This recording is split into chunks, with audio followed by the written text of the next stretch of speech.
নমস্কার, আমি মায়া কিচেন থেকে সকলকে শুভেচ্ছা। আমি একটা নতুন রেসিপি নিয়ে এসেছি। অবশ্যই তোমরা এই রেসিপিটা দেখো। আমি এর হাত জোর করে তোমাদের কাছে বলছি, খুব নতুন রেসিপি। তো সবাই এই মিষ্টি, এই যে রসগোল্লা, বুঝতে পেরেছো? যাদের সুগার আছে তারাই রসগোল্লা দেখে ভয় পায়, খেতে চায় না, সুগার বেড়ে যাবে। তো আমি রসগোল্লা দিয়ে তোমাদেরকে একটা রান্না রেসিপি দেখাবো। তো রসগোল্লাটা দেখো আমার চিপে, এটা রস তো আমি একটু ঠান্ডা জল দিয়ে 3-4 বার এটা ধুয়ে নেব। 3-4 বার, তো 3-4 বার ধোয়া হয়ে গেছে। আমার কড়াইতে আমি গরম জল বসিয়েছি। তো এটা প্রচণ্ড মিষ্টি, একটু গরম জলে একটু ফুটিয়ে নেবো, কারণ মিষ্টিটা একটু ছাড়বে। একটু ফুটিয়ে নেবো। তো দেখো খুব সুন্দর করে ফুটছে। আমি এবার ছেঁকে নেবো। আমি জানি এই রেসিপি তোমরা দেখোনি, কারণ আমিও তো মোবাইল ঘাঁটি। তোমরা দেখোনি দিদিভাইরা, চিন্তা করবে না, একদম মিষ্টি খেতে ভয় করবে না। জলটা ছেঁকে নেওয়া হলো 5টা রসগোল্লা। তোমার কড়াইটা গরম হয়েছে, আমি তেল দেবো, বেশি করে তেল দেবো। তো দেখো এটা মিষ্টিটা আমি ঠান্ডা হয়ে গেছে। এবার জলটা আমি চিপে নেবো, এক এক করে জল চিপে নেবো। একটুকু মিষ্টি নেই, ভয় পাবেন না দিদিভাইরা, তরকারি করে খাবেন। চিপে নেওয়া হলো সবগুলো জলগুলো। তো দেখো স্বাদ মতো নুন আর হলুদ রসগোল্লাতে আমি মেখে নিলাম মিষ্টিতে নিয়ে। আমার তেলটা গরম হয়েছে, আমি হালকা ভাজবো, ভেজে নেওয়া হবে।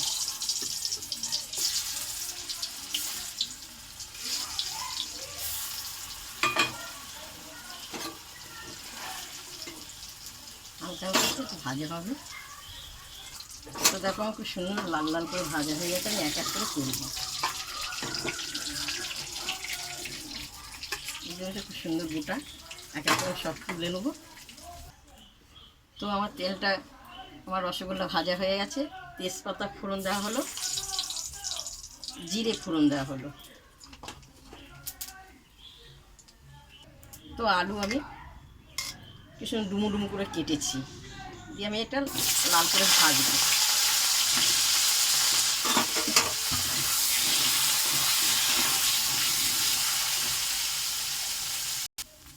তো এখানে আলুটা আমার লাল লাল করে ভাজা হয়ে গেছে। কাঁচা লঙ্কা আর আদা এটা পেস্ট করা আছে। একটু ঝাল দেবো, কারণ একটু মিষ্টি তো, একটু ঝাল দেবো। আর যারা ঝাল খাবে না, ঝাল দেবেন না, লঙ্কা চিড়ে দিতে পারে। তো এখানে স্বাদ মতো নুন আর হলুদ দিয়ে হলো। তো এখানে টমাটো পেস্ট করা আছে, সব দেবো না, পরিমাণে যতটা লাগবে ততটা আমি দিয়ে হলো। দিয়ে ভালো করে কষাবো। কিন্তু এটা নিরামিষ, ছানা, এক রকমের ছানারই হয়ে যাচ্ছে তরকারি। খুব সুন্দর করে কষাবো। তো দেখো খুব সুন্দর কষানো হয়ে গেছে। তোমরা পারলে পেঁয়াজ রসুন দিতে পারো, কিন্তু আমি দিলাম না, আমি দিলে দিতে পারতাম। তো দেখো জল জল পরিমাণে দেওয়া হলো, ফুটবে। তরকারি ঝোলটা ফুটে গেছে, আমি মিষ্টিগুলো দিয়ে দেওয়া হলো এক এক করে সবগুলো।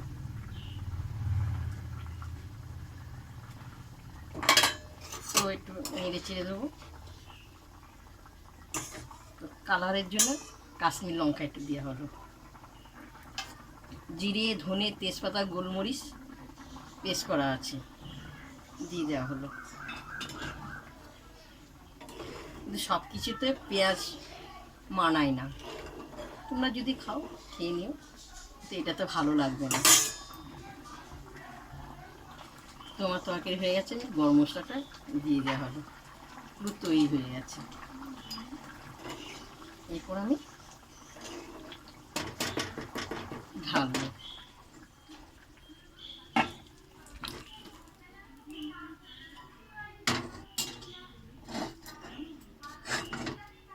এই দেখো, দেখতে পেয়েছো?